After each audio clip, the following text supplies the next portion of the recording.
What's going on, everybody? Welcome to the show. This is the Winners and Whiners NFL show. I'm your host, Scott the Steamroller Steehn, and joining me today is, of course, our panel of experts.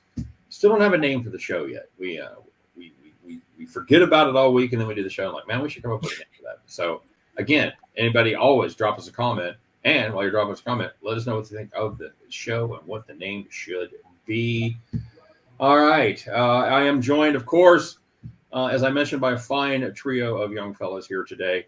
Starting off with my brother from another mother, living there in Denver, Colorado. Oh, man, I'm so sorry, buddy. Hockey and basketball is be starting soon, man. Hockey and basketball starting soon. You know him, you love him. It is Mason Folz. Mason, what's going on, man? What's going on, Steamroller? Hope you're doing well. The old Broncos let me down, but getting kind of used to it. Not too bad anymore. So keeping on strong and excited for a good week 6. Now, how old were you when they won the Super Bowl with the ghost of Peyton Manning? Well, 8 years ago now. I was 17. Okay, so you were a really good age for being a football fan and getting to see that. Okay, so that's cool. I know it seems like a long time since then, but it's not all that long in the New York Jets scheme of thing, or the Detroit Lions, Cleveland Browns. It's not a long time at all. Speaking of the Cleveland Browns, hey, it's David Delano by way of Houston. It's Ohio's favorite son. Double D, what's happening? Hey, what's going on? I didn't know LeBron was coming on today. I appreciate it. I'm doing pretty good. Good. Browns, when last we spoke, the Browns coming off a big win. This week, not so much. What happened, buddy? Well, they didn't lose last week. They had a bye. But, I mean, Deshaun Watson didn't. Yeah, Deshaun Watson didn't play the week before. So, rookie quarterback making his first start ever. They still had him throw the ball 36 times and just didn't go well. Well, he didn't complete most of them to the other side, so that's very good. Only 3 interceptions. That's not 4. It's not 4. I wonder what the we think 2.5 of the betting total there on interceptions. Maybe even 1.5. You could have done okay there. All right, better days ahead, buddy. Who they have this week? 49ers. Okay, better days ahead next week. Good chat. That's right. We're actually going to talk about that game. Last but not least, I don't want to make you feel like he's left out. One of the not even one of the. He is the newest guy to our panel, but we know him and we love him. He fits right in. He's goofy as hell, just like the rest of us. Seamus Cole, how the hell are you? I'm doing all right. I'm sort of joining you guys, getting to know everybody, and also joining the losing factors with my Patriots not doing so great. So we'll see how that goes. Maybe we're on tanking for Williams. I have no idea what we're doing. Whoo! That was a absolutely brutal beatdown. Brutal beatdown last week. The Patriots scored the big zipperoonie there. Any chance the hoodie goes mid-season, or is that just too damn disrespectful? No, they can't do that. They'll let them ride it out. I mean, I thought we were gonna go like around 500. No, I'm not so sure. But you got to let them at least play the season out, see what we can get. I think they owe him that. I think that's absolutely accurate. I don't think if they don't win another game, if they're not competitive in another game, I think he still rides out the season. You owe the man that much for 8 rings. How many rings do you have? 8 rings to his name, 6 with the Patriots. Well, he has a head coach. Yeah, 6. Okay. All right. Very good. So we'll see how that plays out. I never thought the Browns fan would be able to stand tall over the Patriots fan, but yet here we are. Okay, guys. I didn't see the Patriots on Caleb Williams' list of teams that he's actually willing to go play for next year. Oh, yeah. Terrific. More great news. Thank you, David. You know what? That's exactly what I needed after last week. Where's Caleb Williams from? Where does he hail from? Good question. Shoot, I looked this up like 3 days ago and I forgot. I just wondered if it was a cold weather place. If he's like, yeah, I'm not going from USC to New England. That's not happening. I doubt it. Like if he's a Florida, California, Texas kid, which there's a good chance top-notch quarterback, there's probably about a 70% chance they're from one of those 3 states. He's Washington, D.C. is where he's from, it says. That's right. Washington, D.C. Huh. Okay. All right. He said he's making enough money at USC that if there's certain teams that he can't go to, he might as well just keep on playing college football. Isn't that weird? We can say that now without giving a knowing chuckle afterwards. Because it's just a fact of life now. Such a weird environment, man, for reals. Okay. Well, let's get rolling. You know what, Mason? Let's just rip the Band-Aid off. Let's get it over with. Let's get it out of the way. It's your Denver Broncos against my Kansas City Chiefs. You making the road trip for this, buddy? Not this year. I'm going to give it a little time, I think. You coming out, huh? I think I'm going to give it another year. We're in the Tank for Williams candidate as well. So once we get him, we just got to get added to that list, it sounds like. Are the Broncos on the list? It doesn't. I don't think so. I would have heard about that. See, I had not even seen this list. David, what teams were on that list? I know Dallas was on the list. Leave the Raiders, the 49ers. It was maybe about 8 teams. Those were the ones that jumped out. I think those were the ones that jumped out. I will. Don't think the 49ers will get them. Interesting. Huh. Okay. Well, we'll see how that all plays out and how much leverage he ends up having if he's willing to sit out if the Patriots, let's say, drafted him 1-1. He goes, yeah, you know what? Fuck off. I'm not playing. I don't know. We'll see. I know he's pretty full of himself right now coming off that Heisman. Looks good so far. We'll see how that works. And I go, well, or you could make nothing. How would that be? Okay. You know what? Cold weather, not that big of a problem. Broncos, Chiefs. 10.5-point favorites. Total in this game, 47.5. Mason, let's do it. What do you got? Well, this one's pretty simple for me. I got the Chiefs minus 10.5. Got no faith in the Broncos defense, and just hasn't been very situated in Denver, for a good way to say it. It's a little chaotic. People look to be panicking a little bit this week, and even without Travis Kelce, I don't see the Broncos defense slowing down Mahomes this week. So I'm going to ride with the Chiefs minus 10.5 on Thursday night. Okay. Very good. Seamus Cole. I like the over in this scenario.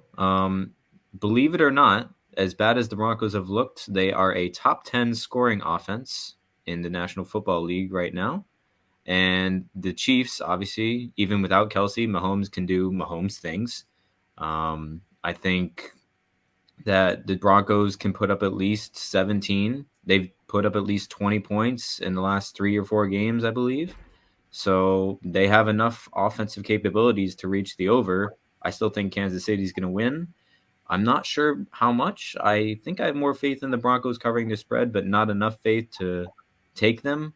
I will say that the Broncos have lost by only 1 score in the last 3 or 4 games when they played the Chiefs. So there's that. Yep, that's absolutely true. Mr. Delano, you made it back just in time to comment on this winner of a game. What do you got? And the best part about it is I didn't hear either of their takes, but I don't feel great about this, but I would take the Broncos plus the 10.5 in this one. I don't feel great. I'm not sure if I'm actually going to make it to the window with it, but the Chiefs have beat the Broncos 15 times in a row, so you have to wonder what the motivation will be. The Broncos, they have not yet covered a spread this season, so you wonder how long is that going to go on for. But the last 3 meetings have been decided by 6 points or less. Chiefs were favored by 11 points, 8.5 points, and 13.5 points in those matchups. Especially with that hook on the 10, I think that maybe the Broncos can make this a 34-24 game and cover the spread. But I'll take the Broncos in the 10.5. Yeah, I'm going to lean Broncos as well in this one. And a lot of the trends that you guys brought up, the 6 points, 3 points last year's 13-4 difference in 21. Last 4 games, average difference of score has been 6.5 games. But I'm going to go with Seamus here. I'm going to play one of my rare overs. For those of you that follow me, you know I don't play a lot of overs because there's very often very little value in there. Usually been priced in. I think we're getting a good number here at 47.5. This is a truly truly atrocious Denver defense. I do not know what happened. It is the upside down world where the Denver Broncos have a top 10 offense and a bottom defense, as opposed to as the Chiefs, who are honestly getting it done with the defense this year. But this is a Denver defense that, you of course know they give up more points than anybody in the NFL, mainly because they've only played 5 games and Miami hung a 7-0 on them. But this is a defense that gave up 31.7 points to the Commanders, the Bears, and the Jets. Yikes! I don't know how you don't play the over here.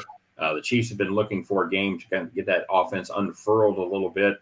The Bears don't really count. I think this is going to be that game. I think that it looks like Kelsey is going to be in line to play. Word is he practiced today.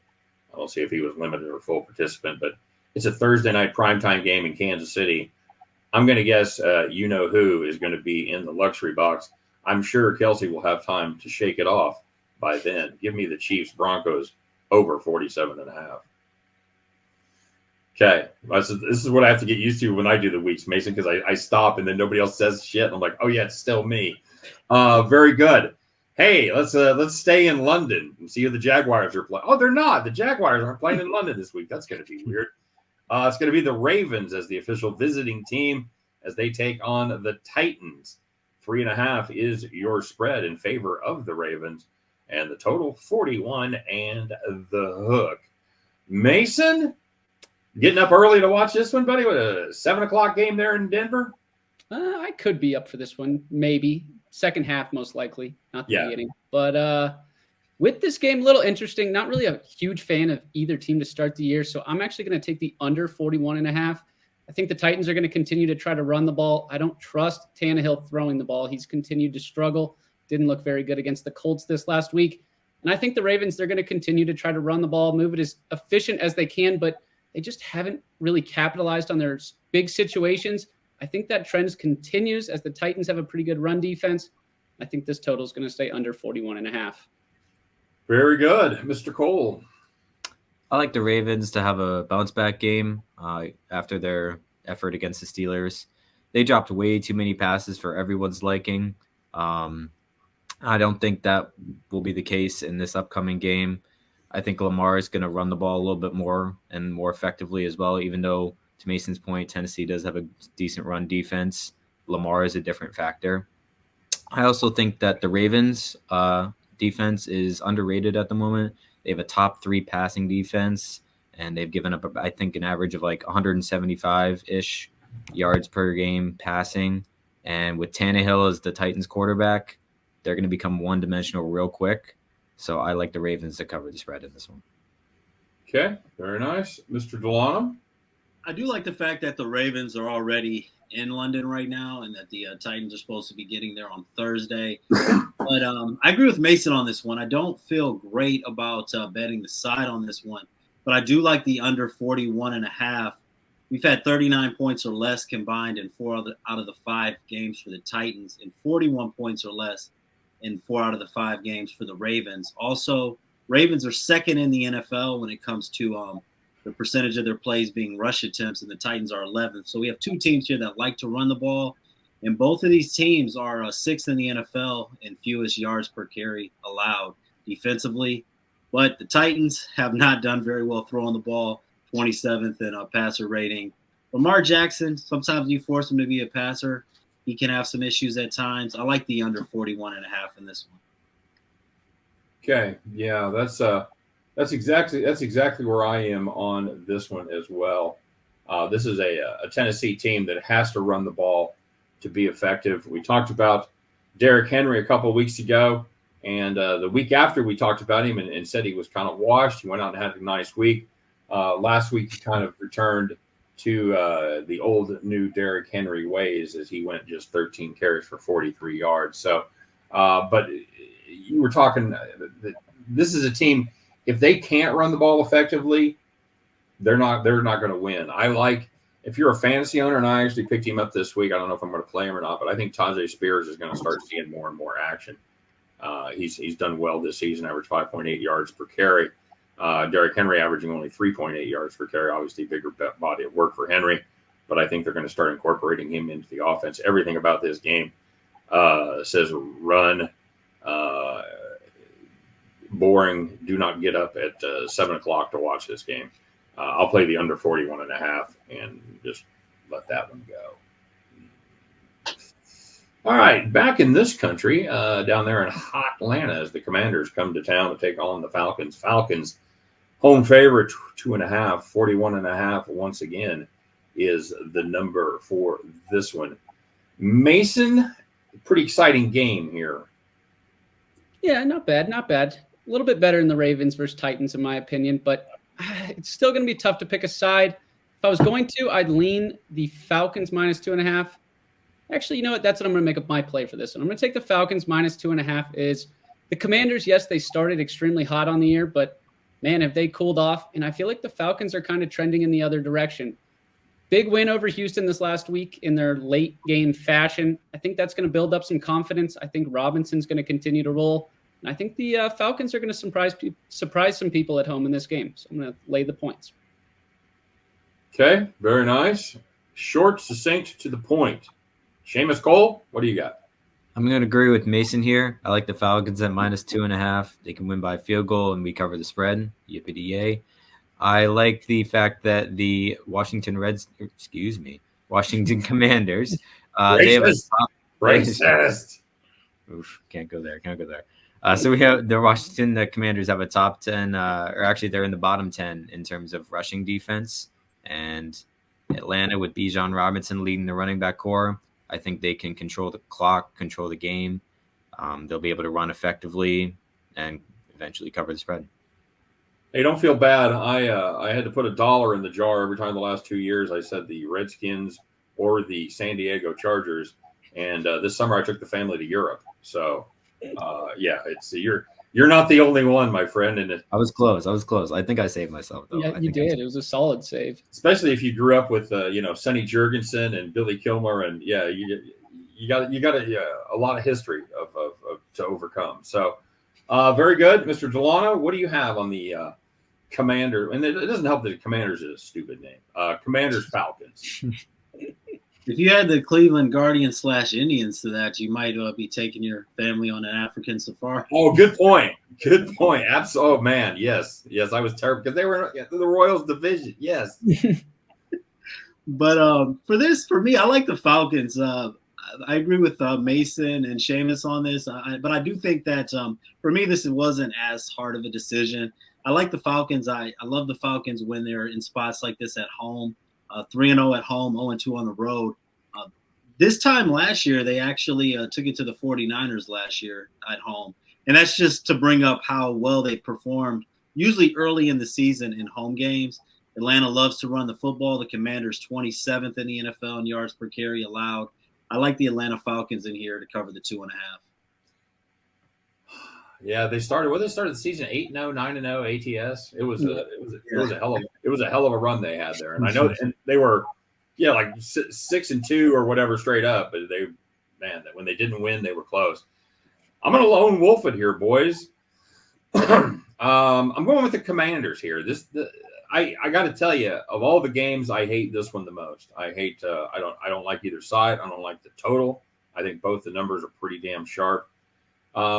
And I watched this Commander, and it's tough to back this Commanders team that just had absolutely no answer for the powerhouse Chicago Bear offense last Thursday night. But I think everybody's allowed an off night. Everybody's allowed a mulligan. Falcons have not been good at home this season, Mr. Delano, 1-2 against the number, while the Commanders have been perfect on the road at covering. They've covered every road game they've played, which is 2. They still have a tremendous defense on paper. That said, they've given up 74 points in the last 2 games. So if you're looking for a reason to bet this game, I'd probably listen to the other 3 guys. But I do have the Commanders here in a dog spot in a close and terrible game. Hey, speaking of the Bears, how about a big time battle there in the NFC North Division as somebody attempts to keep the Lions, that's right, I said the Lions, from running away with it. What kind of bizarro world are we living in? Vikings come to Soldier Field. Soldier Field? Sure. Vikings 2.5-point road favorites over the Bears. 43.5 is the total here. Mason, tell everybody why they should jump on the Bears this week. That's exactly what I was actually going to say, Steen. I like the Bears here because, well, just a little bit ago, the Vikings actually put Justin Jefferson on the IR, which I think really hurts that offense, which really hasn't been that spectacular to start the year anyway. Their defense has continued to struggle, and as weird as this sounds to say, Justin Fields has looked really good in his last 2 games. DJ Moore looked incredible on Thursday night. I can't believe I'm doing this, but I'm trusting Justin Fields, and I'm going to take the Bears at home and take the points plus 2.5. It's going to take the Justin that actually is going to be on the field on Thursday night. I'm going to bet with the best Justin. Oh, there's only one Justin? All right, give me the Bears. It's fine. Remember, you can't help the club in the tub. Seamus Cole, what you got? Exactly. I think we got a little bit of a recency bias here with the Bears winning against the Commanders and DJ They're Moore. unstoppable. What are you talking about? So DJ Moore isn't going to get 3 touchdowns. I'm very confident in that. I think Justin Fields is going to do well, but not well enough. The Vikings, yes, they did lose Justin Jefferson. They still have Hawkinson. They still have Addison, who improved greatly in the past week and stepped up a little bit. The Vikings have beat the Bears by at least a touchdown in the last 4 games they played against each other. I like the Vikings to win it again in an absolute must game. This is a team that was supposed to make a playoff run. So the fact that they're 1-4 right now, they need to step up. They need to win. I think that the desire is there and they can pull it off against the Bears. All right. Mr. Delano, you're going to be the tiebreaker? Yeah, I think that me and Seamus were thinking almost alike. The notes that I had on this were almost the same. Even with Justin Jefferson out, I think that this could be one of those spots where the Vikings, other players on the team step up. I think a lot of it is both of these teams are 1-4, but I think that Minnesota still has some hope. Steve, you mentioned a couple weeks ago when they were 0-3 that if Minnesota, this could be a complete teardown if they do not turn things around. This team is built to win now. The Bears, I think even if they win this game, I don't think they have realistic playoff expectations. So I think the Vikings are going to be the more desperate team with Jefferson out and the Bears coming off of a win. I mean, they're 1-13 now straight up in their last 14 games. With a spread like 2.5, I mean, I'd have to like them to win to take them here. And maybe the Bears a little overconfident. They haven't proven enough. Even though they're at home, neither of these teams has won a game at home yet this season. I'm going to take the Vikings minus the 2.5. Man, all you guys living in the past. I want to know what happened last week. That's it. The Bears getting ready. You can't have a streak without the first one. So here we go. The Bears be streaking. This is a weird Vikings team. It really is. You look at them, they look like they're going to be okay. The stat that stands out the most for the Vikings, they're 8th in the league in yards per carry when they run the football, but they're only 29th in yards. What does that mean? Well, it means they abandon the run early. Why do they abandon the run early? Because they can't stop turning the fucking ball over in the first quarter. Vikings have turned the ball over 6 times in 5 games this year in the first quarter. At the end of the first quarter, they have trailed by the score of 3-0, 3-0, 7-0, 7-0. And congratulations for getting a field goal on the board last time against the Chiefs, 7-3. That is just absolutely outrageous. I think they can run the ball effectively. But you know what? I like the cut of this Bears team jib. I really do. I think Justin Fields is playing good football right now. Bears pass defense, the Vikings pass defense, not quite as good as we thought they were going to be last week against the Chiefs. They did a nice job mugging Kelsey. But that's not the Bears. Bears are more of an outside-in team. You know what? Give me the home team. Give me the points. Vikings, we'll see you later. Set that ship on fire and set it out in the lake. Bears plus 2.5. I like the over there as well. I think I can see that. I think there's going to be some points scored in this game. All right, a little cross-conference showdown here as the Seahawks come to the Queen City to have some of that delicious Skyline chili. Bengals 3-point home favorites. 46 is the number here. Mason Folz, tell us about this game.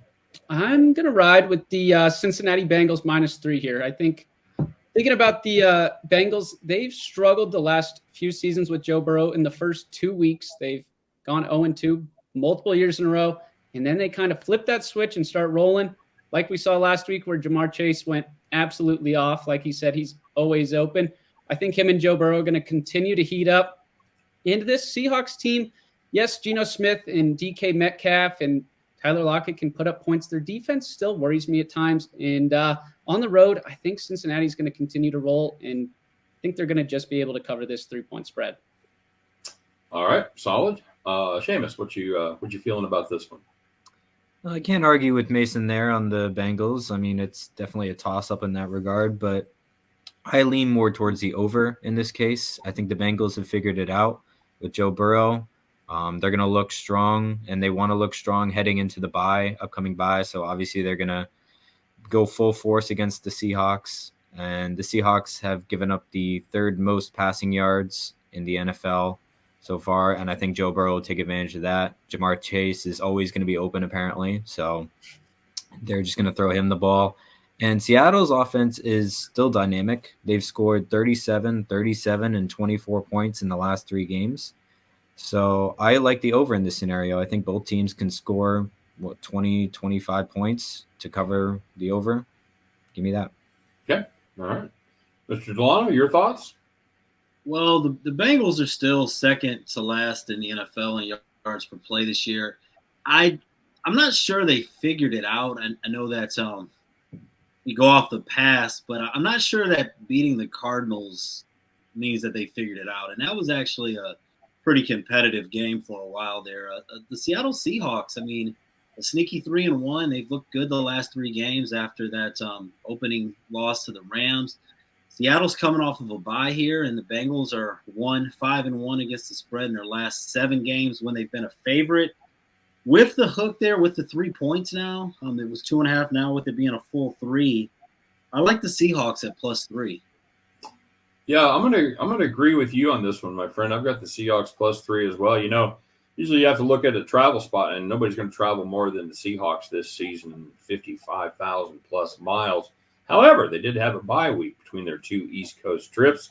This is an East Coast time zone, by the way, even though it is in Ohio, as David well knows. What really intrigued me about this game, the Chester line opened at 4.5, and the Sharps absolutely pounded it down to 2.5. It's now hovering between 2.5 and 3, depending on where you get it. That tells me something right there. This is a Seattle team that's been running the ball better in their last 2 games, and that is something that you can do against this Bengals defense, who ranks 30th in the yards per carry defense. And as many of you guys have pointed out, Burrow looked better against a bad Arizona defense. However, he still just threw for 287. He's still 32nd in the league in yards per attempt, and he averaged just 5.8 yards per attempt against the Cardinals. So for every long Jamar Chase touchdown pass, there was 5 or 6 short little screen passes that traveled about 3 yards. I still don't think this Cincinnati offense is back. Yes, this has the potential to make us look very bad if we backed if we didn't back Cincinnati here and took the Seahawks. But I got to see more than 1 game against the Cardinals to convince me he's back. Until then, give me the points. I'll take the Seahawks +3 on the road. All right, now a game we were talking about earlier as the 49ers head to the beautiful Palace by Lake Erie. Not a bad time of year up there in Cleveland. October, got a little Oktoberfest happening. You could stop in, you get some pierogies, something like that. That's a beautiful thing. Highly recommend them. This is the Niners, 5.5-point road favorites as they take on the Dog Pound and the Cleveland Browns. And, of course, this total is an absolutely Cleveland Browns like 37.5. Mason, tell me about it. I really like this game, actually, and I was looking at the under, but then was thinking about it, and I think I'm going to get bold and actually take the Cleveland Browns +5.5 here at home, and their defense has been really good. I think they have a possibility to slow down the rushing attack for the 49ers, which is their main attack, and I think it's just a weird place to come play. I don't know if the 49ers are going to continue to just roll over everyone. The public's going to really like them, and this Browns team, they have the possibility of making this game really dirty and keeping it close. So I'm gonna take the Browns +5.5. All right. Seamus, you going to get on the Browns bus? You're going to woof it up in the pound there, buddy? No, I'm a stay in Cali where I'm at. I like the 49ers in this scenario. I'm going to pick them until they show me that they can't do it right. Because they've been basically unstoppable for the last 5 games. They've scored at least 30 points in every single game, including against a Cowboys defense that was supposedly elite. So yeah, we'll see about that one heading in, especially with the Diggs injury. I still like the over in this case as well, based on how much the 49ers can just roll over opponents. The Cleveland Browns, to Mason's point, they've had a great defense thus far. I'm a little worried about the competition they've played. The most competitive team they've played is the Ravens, and they gave up, I think, 25, 20, 28, somewhere around there. That's the amount of points they've given up. And I expect the 49ers with a better offense to do possibly even better. So I like the 49ers and the over in this case. Okay, very good. David Delano, give us that homer pick. Go! One thing I'll say first, as far as their competition, I think you just were talking about how great the Bengals were. The Browns did beat the Bengals, but anyway. I was not talking about how great the Bengals were. I was talking about Bengals week 1 and week 5 are a different team. That's all I'm saying. This one, honestly, been thinking about a lot. This is almost hard for me to pick on a Tuesday. Really looking ahead at this, I was thinking that this would be a decent spot for the Browns, just coming off of an embarrassing loss to the Ravens, coming off of the bye week. 49ers, everyone's kind of penciling them in to go possibly 17-0. They've been playing a lot of primetime games. Now they have a shorter week of rest. They're going to play, at Cleveland after that win against the Cowboys. The thing with the 49ers, though, is every year in every sport, there seems to be a team that covers, whether as a favorite or a dog, that sometimes it just seems too easy. And sometimes we miss it because it just seems too easy. And that was the 49ers last week against the Dallas Cowboys. It just seemed too easy, and I passed on it. As far as this one goes, my biggest concern here, all those things that I said it being a potentially good spot for the Browns, is Deshaun Watson was medically cleared to play in the last game, and he did not. He just decided that he couldn't go. Even looking at so far today, Deshaun Watson still has not practiced yet. And the fact that this has gone from 3 to 6 and money's just pouring in, despite all those arguments for the Browns, if Dorian Thompson-Robinson starts instead of Watson, the Browns have no chance in this game. And I cannot, on a Tuesday, say pick the Browns with the chance that Watson may not play. So with that injury, I have to right now on a Tuesday say 49ers -6 or pass. If Watson plays, I might go with the Browns, but this is something that I definitely would say I wouldn't pull the trigger on until like on Saturday or something like that. But for now, we'll say 49ers. Watson's on the phone. Say, yeah, I got a quick question. So let's just say I didn't play this game. Now, do I still get that check, right? Okay. All right. I'm just guaranteed. That contract's fully guaranteed. Yeah. He's already been paid, hasn't he? Yeah, exactly. There's 2 undefeated teams left in the NFL. They're both in the NFC. The Philadelphia Eagles and the 49ers. They win very differently. You watch the Eagles play, you're like, Jesus, this team, I don't think they're that good. And then all of a sudden you look up and they're up by 17 points. You're like, I don't know how that happened. But you watch the Niners play, by the end of the middle of the second quarter, you're like, oh my God, just let them up. Show them some mercy. Jesus, come on now. This is a Niners team that really gets it done on both sides of the ball. First in scoring defense, second in scoring offense. They have covered the spread by an average of 15.4 points per game this season. That's a fairly impressive mark. Of course, as you know, they are 4-0-1 against the number. How are they 0-1? Or what was the push there? You might remember the field goal in LA, the last play of the game when the Rams were down 10. Interesting to say the least. A lot of 6.5 floating out there. That's all I'm saying. San Francisco, second in the league in turnover margin, and Cleveland Browns They have been puking up the ball badly. They are 31st in the league in a turnover margin. I'm with David. Sometimes teams, they just get it done. They're underpriced. They're not valued correctly. If you couldn't put the correct value on the San Francisco 49ers. You can't put the right value on a team that's covering the number by 15.5 points. You can't make it the 49ers minus 21. But 5.5, I think that's a great number. If Deshaun Watson doesn't play, I agree they have no chance. I think they have very little chance now. If DTR goes instead of Deshaun Watson, I'm with Delano. I'm with the guy that watches this team more than any of us. Zero chance. 49ers minus 5.5. All righty.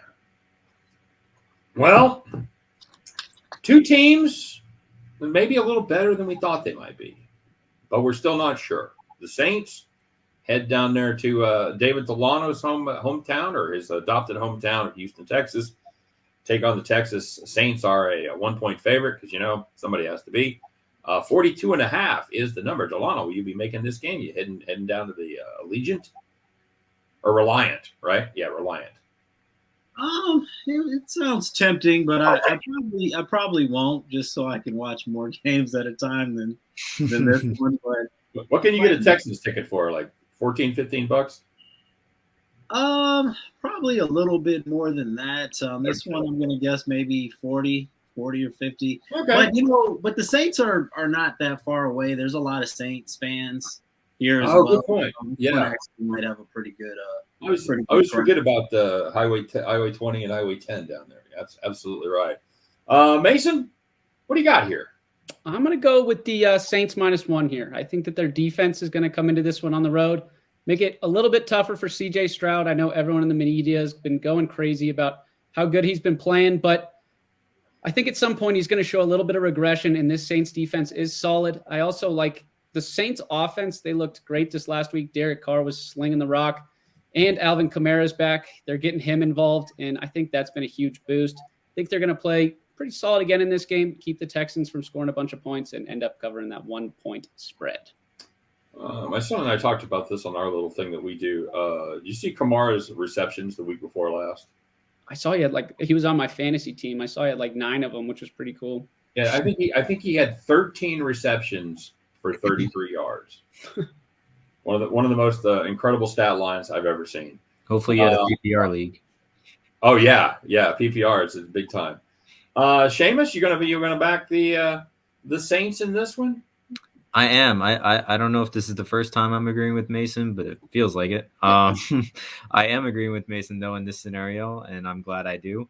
The Saints have a top 5 scoring defense in the NFL right now. They are undefeated against AFC opponents. I also believe C.J. Stroud is going to throw an interception at some point this season. I'm expecting it to be against the Saints. I don't think he can go this many times. As impressive as it is, I don't think he can go in this many times without throwing an interception. And to Mason's point, Kamara is going to come back. He's going to add another dimension to the offense. And both teams have question marks, but I trust the Saints defense a little bit more. Okay. David Delano. Well, this one has been one that I've still not completely sure of. I was thinking about taking the Saints just with trusting their defense, but I'll go lone wolf on this one, at least lone wolf so far, and I will actually back the Texans. To be honest, I like the Texans when they're getting more points. When a lot of people are starting to love the Texans, I usually like to go the other way. But whenever I take the Saints, they screw me. So either way, I probably need to stay off of this game. But I'll go ahead and take the Texans on this one. Okay, very good. Yeah, you're going to be a lone wolf with an asterisk because I'm going to play the total here. Kamara, he really hasn't been good since he's come back. 33 carries, just 131 yards, 4 yards per carry, 1 touchdown. He does have a lot of receptions. We kind of touched on that. A lot of receptions, not a lot of yards. Here's a string. Saints under 11-0 last 11 games. That's a trend, boys. And it's a trend because the Saints have a less than optimal offense and pretty damn good defense.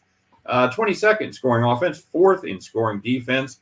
We talked last week, or at least I talked, and Mason was here, about how Houston really likes to run the ball, but they're not very good at it. They ran the ball 23 times last week for just 64 yards. Houston Texans, a lot of things, but they're not quitters. I think the time is I think the clock is the real victim here.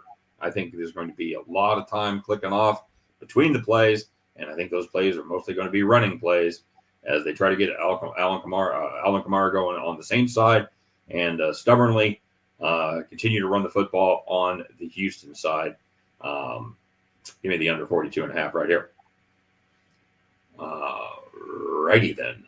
Heading to the AFC South, another AFC South team, and 2 of them this time. My God, what did I do to get so lucky? Is the Colts and Jaguars. Colts, 4.5. Jaguars home team, 4.5 point favorites. 46 is the numero on this one. Mason, I'm anxious to see if you're back in the stash here, Gardner Minshew.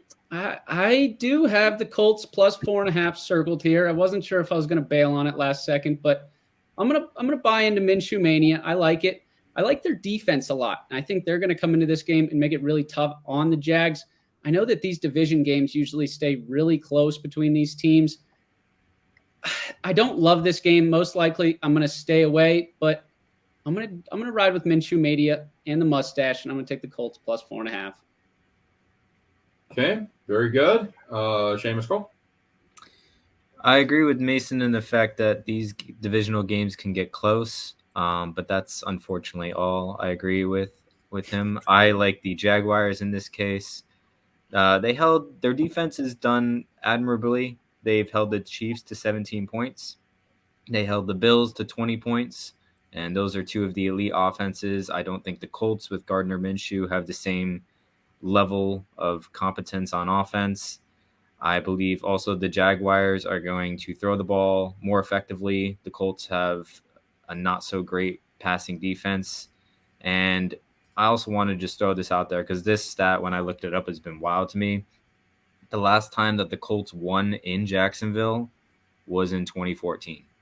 So that's almost 10 years. So I like the Jaguars to keep that trend going. They have faced a juggernaut of excellent Jaguar teams over those years. So evidently, that's completely understandable.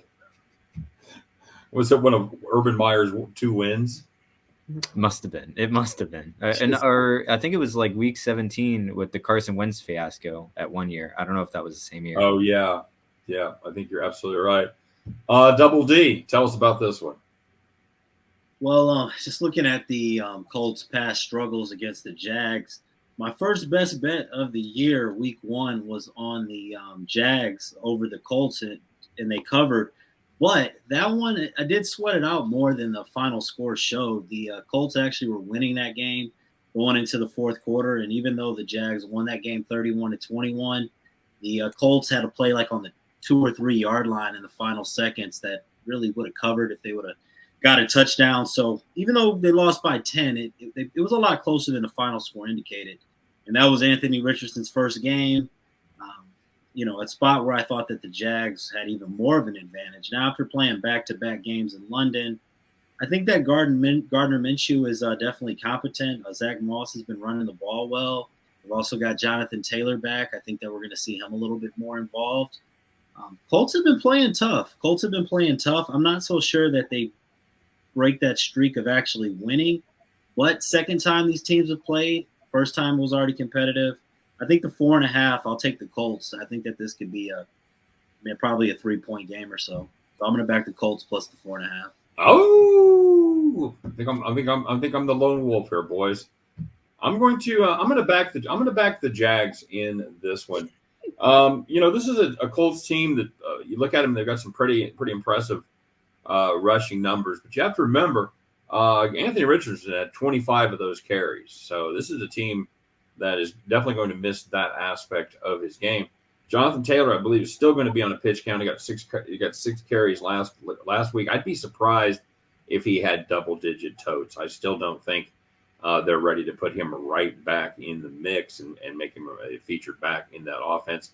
I'm just not convinced Zach Moss can continue to put up good numbers. He's averaged 5 yards per carry so far this season. I think this is a Jaguar defense that's going to have a little something for him.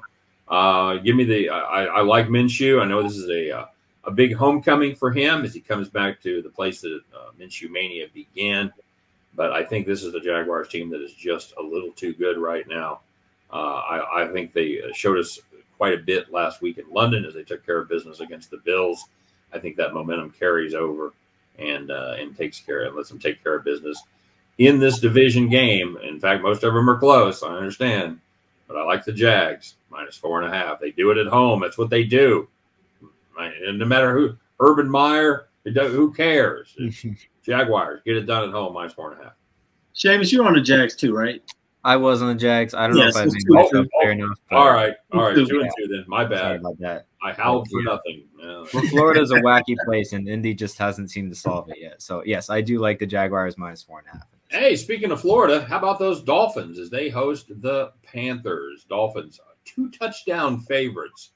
48.5 is the number. Now, last week with our other panel, we had 2 teams that had double-digit spreads. We backed them both. Both of them covered. So, we'll see if we keep that trend going here today. Mason Folz, I'm interested to see if you can make the case for the Panthers here. Is 2 touchdowns just too many? That's all I have written down right there, Scott. The number's too big for me.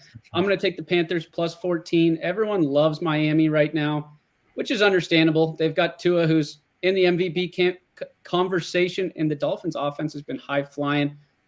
But something makes me think this Panthers team is going to score 14, 17, 21 points and just barely cover this spread. Bryce Young, he's getting more and more comfortable. Thielen actually looks pretty impressive, which is weird to say as a wide receiver for the Panthers this last week.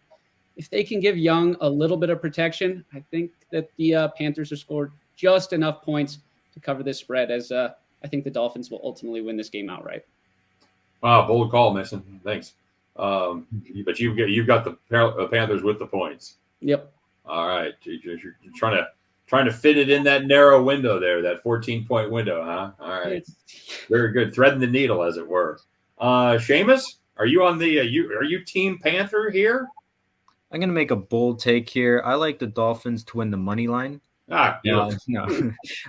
I agree with a lot of Mason's points. The 14-point spread always scares me just because it's just a stress factor. Like Dolphins have to score 2 touchdowns before Panthers can score 1, and then you're just playing the waiting game. I want to avoid this scenario, so I like taking the over in this case. Panthers have scored 17 points or more in their last 3 out of 4 games, and we all know what the Dolphins can do on offense. The Panthers have one of the worst rushing defenses in the NFL, so I think Mostert is just going to go off with his speed.